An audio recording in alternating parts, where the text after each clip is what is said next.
center of gravity.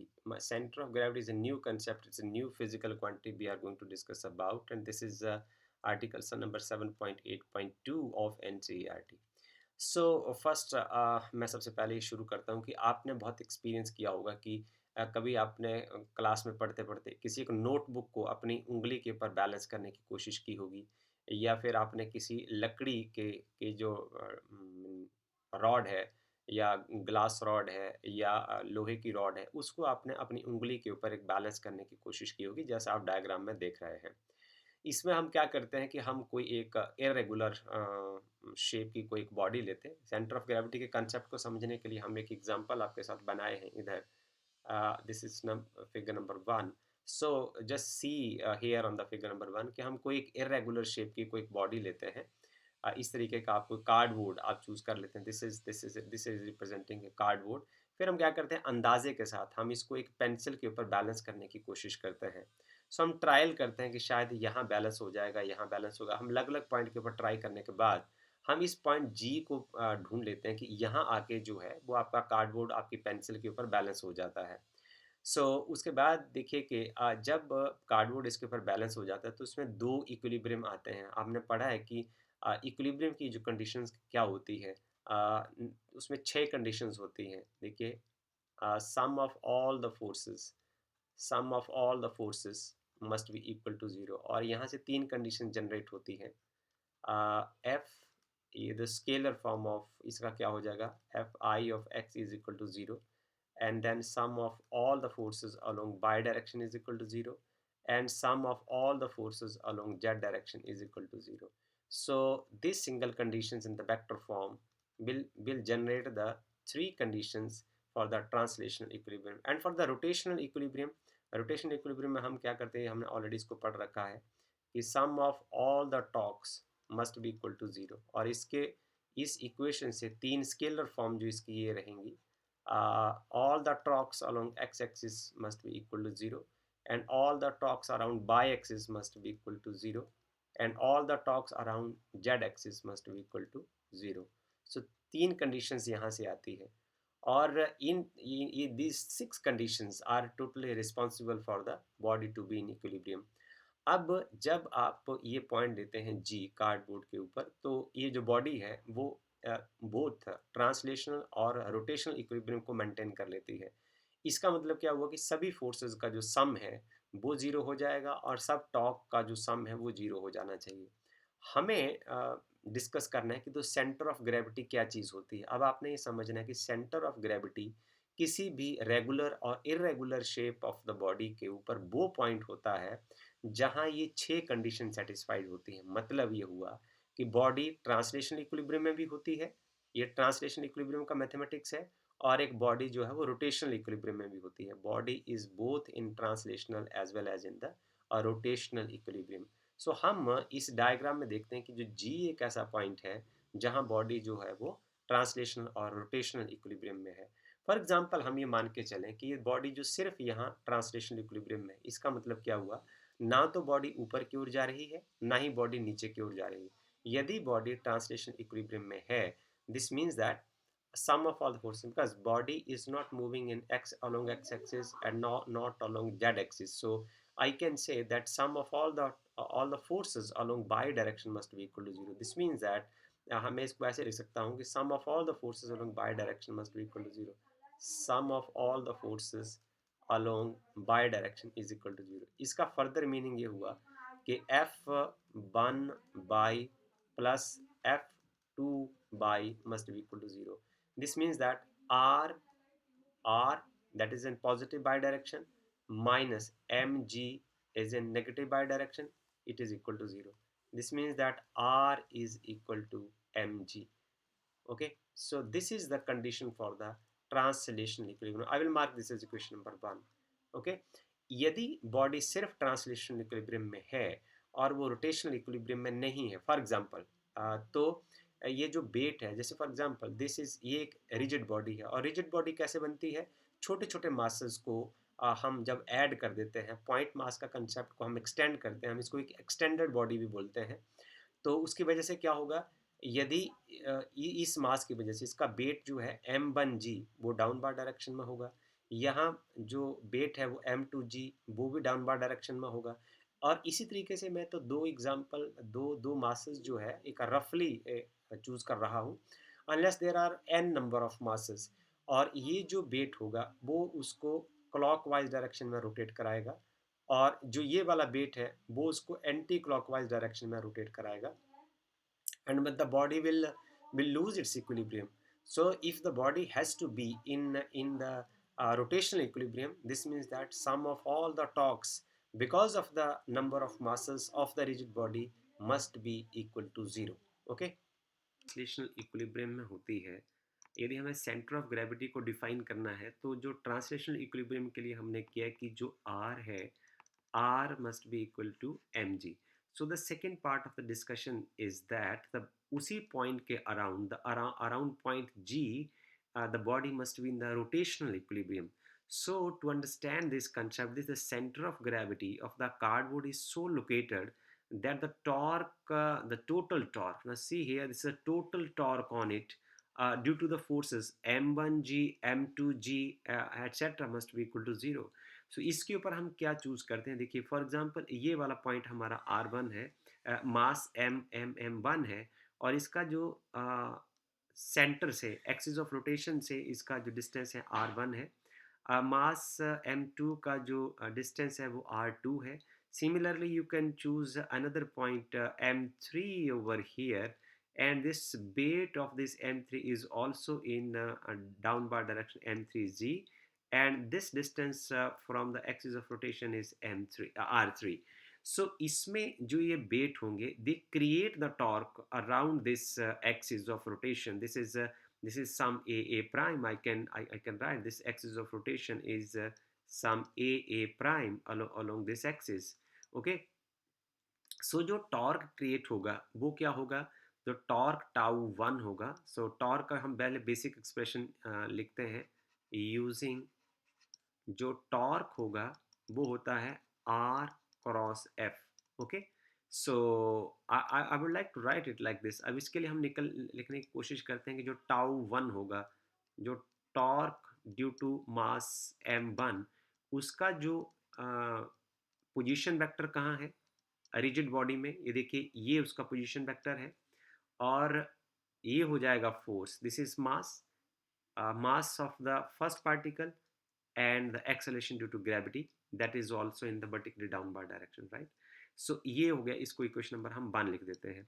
इसी तरीके से जो टॉर्क टाउ 2 होगा, अब यहाँ देखिए आप, जो दूसरा जो मास है, रिजिड बॉडी में बहुत ज़्यादा मासेस हैं, इन I mean large number of masses से बनी है रिजिड बॉडी, तो हम उसमें से एग्जांपल के लिए 2-3 मासेस जो चूज़ कर लेते हैं. इसके लिए m2 का जो पोजीशन वेक्टर होगा वो होगा R2, और जो force in the form of weight वो हो जाएगा m2g. This is equation number 2, sorry, this is equation number 2, this is equation number 3. And similarly, the torque due to generated by the nth mass Rn cross mn into g, and this is equation number 4. ये सभी इन torques का सम, जो कुछ torques ऐसे होंगे, जैसे for example I have explained it earlier, कि ये जो टॉर्क होगा ये इसको एंटी क्लॉकवाइज डायरेक्शन में रोटेट कराएगा, और ये जो टॉर्क होंगे ये इसको क्लॉकवाइज डायरेक्शन में रोटेट कराने की कोशिश करेंगे, इक्विलिब्रियम को बिगाड़ने की कोशिश करेंगे. पर यदि sum of all the clockwise as well as anti clockwise direction, anti clockwise torques is equal to 0, तो बॉडी रोटेशनल इक्विलिब्रियम में रहेगी. So for the body to be in rotational equilibrium, for a body to be in a rotational equilibrium, वो अब घूमे नहीं. Rotational equilibrium का मतलब कि वो अब घूमनी नहीं चाहिए. इसका मतलब क्या हुआ, जो जो ग्रेविटेशनल टॉर्क जो है, मैं इसको कंपाइल करके लिखने की कोशिश करता हूँ. ये क्वेश्चन नंबर 5 हो जाएगी. ये हो जाएगा total torque tau I is equal to R I cross M I उसी के साथ लग रहा है जो चेंज होगा, ना ग्रेविटी सभी के लिए सेम है, so it will not change. ये देख लीजिए आप. Okay, so you can write all these 3 equations in this form. So this is equation number 5. Okay, अब एक बॉडी है, यदि ये बिल्कुल भी रोटेट नहीं करेगी, ना वो ट्रांसलेट यदि नहीं करे तो R is equal to M G होना चाहिए, और यदि वो रोटेट ना करे इसका मतलब क्या हुआ, the total gravitational torque about the centre of gravity must be equal to zero for the rotational equilibrium में। देखिए यहाँ पढ़िए आप, टोटल ग्रेविटेशनल टॉर्क जो है वो about the centre of gravity it must be equal to zero, so I can write it now like this, the gravitational torque tau G is equal to the sum of all these torques, tau 1 tau 2 tau 3 tau n। ये जो i की जगह 1 put कर सकते हैं, फिर 2 put plus का निशान लगा के फिर 2 पुट कर सकते हैं, फिर 3 पुट कर सकते हैं, फिर n तक आप जा सकते हैं। और इसको आप फर्दर ऐसे लिख सकते हैं, इसकी आप वैल्यू पुट कर दीजिए, ये आ जाएगा पोजीशन वेक्टर कि जो मास है जहां कहीं होगा उसकी लोकेशन से सेंटर ऑफ जो एक्सिस है जिसके किनारे बॉडी घूम सकती है उसका डिस्टेंस आएगा, और एम आई में आएगा m1 m2 m3 mn, और जो ग्रेविटी का वैल्यू है वो सभी के लिए कांस्टेंट है, so it should be equal to zero. Okay, इसका मतलब क्या हुआ कि यदि सेंटर ऑफ ग्रेविटी को हमने डिफाइन करना हो तो अब आप दोबारा इसको डिफाइन कर सकते हैं, इसको हम लिखने की कोशिश करते हैं, और या आप यहाँ से डायरेक्ट पढ़ सकते हैं, यहाँ से आप सेंटर ऑफ ग्रेविटी को डिफाइन कर सकते हैं। Centre of gravity is defined as center of gravity, define the center of gravity of a body is the point where the total gravitational torque on the body is equal to zero. The center of gravity, the center of gravity of a body, of a body is the point, is the point, ये वो point है, okay, where, ये आप definition ले सकते हैं यदि आपसे पेपर में पूछी जाती है, the total gravitational torque, the total gravitational torque, okay, torque जो वेट क्रिएट करेगा on the body is zero, on the body is zero. Okay, यहां से आप ये लिख सकते हैं, this is the definition of centre of gravity, right. अब आगे हम प्रोसीड करते हैं। देखिए इसमें जो g का वैल्यू है वो चेंज नहीं हो रहा है, इट स्टेज कांस्टेंट। अब इसको कुछ हम इस तरीके से लिखें कि g को यदि हम बाहर रख लें, g into sum of R I cross M I is is equal to zero. Okay, so now इन दोनों चीज़ों का जो प्रोडक्ट है वो जीरो के बराबर है, the product of this two quantities is equal to zero where g is not equal to zero. यदि g जीरो नहीं है इसका मतलब इसका जो मल्टीपल है वो जीरो होगा, this means I can write that M I and R I is equal to zero. This is equation number 6। So equation number 6 आपको एक बताती है कि यदि आपके पास जो जो सेंटर ऑफ ग्रेविटी है, सेंटर, यदि आपके पास एक यूनिफॉर्म बॉडी है, यूनिफॉर्म बॉडी में we have written that mi is equal to 0, इसको हम यदि एक्सपेंड करें तो सबसे पहले i की वैल्यू 1 पुट कर दीजिए, मैं यहाँ लिखूंगा m1 r1, फिर दूसरा मास लूंगा m2, फिर उसका जो पोजीशन वेक्टर लूंगा r2, फिर तीसरा मास चूज करूंगा उसका पोजीशन वेक्टर लूंगा। ऐसे ही सही रिजिड बॉडी बहुत ज़्यादा मासेस से बनी होगी, मैं nth मास लूंगा और उसका डिस्टेंस लूंगा, और इन सभी का जो प्रोडक्ट है और प्रोडक्ट का सम है वो जीरो आना चाहिए। पर इसमें सबसे इंपॉर्टेंट बात ध्यान रखने वाली ये होगी कि ये जो डिस्टेंस होंगे, जो position vector, they are taken from this, see carefully, this all these position vectors are taken with respect to the centre of gravity. ये जो सारे पोजीशन वेक्टर होंगे r1 r2 r3 की वैल्यू जो होगी वो सारी ही सेंटर ऑफ ग्रेविटी से ली जाएगी। So this is very important. And if this sum is zero, यदि ये सम जीरो के बराबर आता है ना, see here carefully, if this sum is equal to zero, if this sum is equal to zero, the origin must be the center of mass of the body। तो हम जब इसका जो ओरिजिन चूज करेंगे वो centre of mass of the body होगा। Means यदि gravity का वैल्यू कांस्टेंट रहता है, यदि एक बॉडी स्मॉल है और ग्रेविटी का वैल्यू कांस्टेंट रहता है, तो centre of mass and the centre of gravity must combine at one point. So centre of gravity of the body coincide with the centre of mass. See carefully, हमने centre of mass की definition में पढ़ा हुआ है, centre of gravity, centre of gravity कौन सा point हुआ, जहां sum of all the forces means translational और रोटेशनल इक्विलिब्रियम की कंडीशन जिस पॉइंट के ऊपर सेटिस्फाई होती है वो हुआ centre of gravity. Centre of mass क्या हुआ? Centre of mass is the point where whole the mass of the body is supposed to be concentrated. जहां हमें ऐसा लगता है कि बॉडी का सारा मास इसी पॉइंट के ऊपर है, उसको हम बोलते हैं सेंटर ऑफ मास। यदि एक बॉडी का जो ग्रेविटी की वैल्यू जो है वो यूनिफॉर्म होती है, मीन्स जैसे फॉर एग्जाम्पल मैं अलग अलग पॉइंट लेता हूँ, ये देखिए, ये डिस्टेंस इस पॉइंट का आ जाएगा R1 आ जाएगा, इसका R2 आ जाएगा, इसका R3 आ जाएगा, इसका R4 आ जाएगा। ये मास ले लेता हूँ मैं, इसको M1 ले लेता हूँ, इसको ऑपोजिट M2 ले लेता हूँ, ये M3 हो जाएगा, यहाँ M4 हो जाएगा।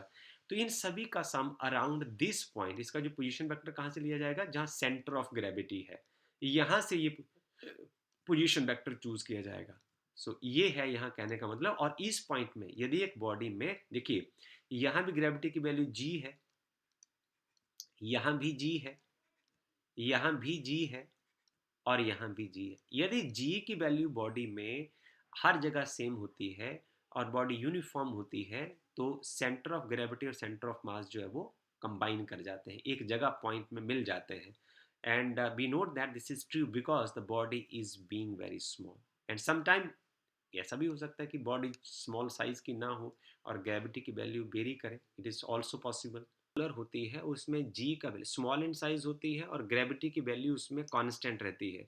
तो सेंटर ऑफ मास और सेंटर ऑफ ग्रेविटी जो है वो एक कॉमन पॉइंट पर कंबाइन कर जाते हैं, पर जरूरी नहीं है कि हमेशा ऐसा हो कि बॉडी स्मॉल ही हो, इट्स नॉट नेसेसरी। यदि बॉडी लार्ज इन साइज है और वो लार्ज इन साइज के होने की वजह से उसमें जो ग्रेविटी की वैल्यू है वो वेरी करती है। If the acceleration due to gravity will vary from one part to the another part of the body। तो कैसा होगा कि जो इस केस में सेंटर ऑफ ग्रेविटी और सेंटर ऑफ मास जो है वो एक दूसरे से कंबाइन नहीं करेंगे। फॉर लार्ज साइज बॉडी हम ऐसा लिख सकते हैं, for a large size body okay, if g varies, gravity का जो वैल्यू जो हमने पहले कांस्टेंट लिया था, varies from point to point, from point to point,